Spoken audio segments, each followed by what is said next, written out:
దేవుని పనిలో మీరు వారికి పాలివారు కాకపోతే, క్రీస్తును నమ్మిన తరువాత కూడా మీ మధ్య శత్రుత్వాలు ఉంటే మీరు దేవునికి పిల్లలే కారు.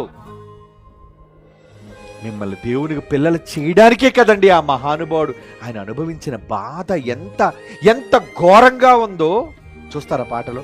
శ్రీను అండి, I'm very proud of him. Johnson Victor గారిని స్ఫూర్తిగా తీసుకొని ఈరోజు ఎందరో పిల్లలు పాటలు రాస్తున్నారు. అలాంటి ఒక మంచి పాటను రాసి ఒక అద్భుతమైన పాటను రూపొందించాడు.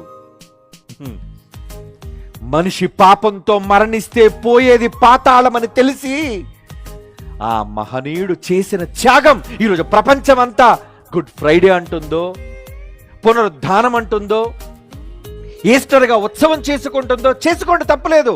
కానీ దానికి విలువ రావాలి అంటే, ఆయన చేసిన పనికి అర్థం రావాలి అంటే, మీరు క్రైస్తవులుగా మీ పొరుగు వారిని క్షమించండి.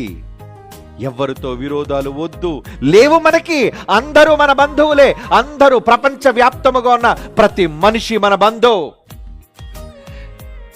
ఏమండి, అలా అందరినీ మనవాడు అనుకున్నాడు గనుకనే యేసు వచ్చాడు, ప్రాణం పెట్టాడు. పాపమే చేయని నన్నే ధరించావు, పాపమే చేయకుండా రోజు గడపకున్నావు. పాపమే చేయని నన్నే ధరించావు, పాపమే చేయకుండా రోజు గడపకున్నావు.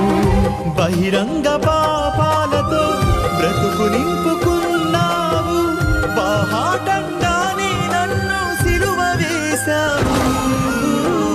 సువార్త చేస్తావని నిన్ను శుద్ధునిగా చేస్తే అందరిలో అవమానమే మిగిల్చావు.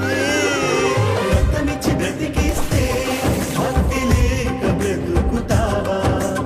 ఎక్కువైన దండనకే పాత్రుడిగా ఎంచబడతావా? రక్తమిచ్చి బ్రతికిస్తే భక్తి లేక బ్రతుకుతావా? ఎక్కువైన దండనకే పాత్రుడిగా ఎంచబడతావా? పాపంతో మరణిస్తే పాతాళమేనని, అపరాధంతో కనుమూస్తే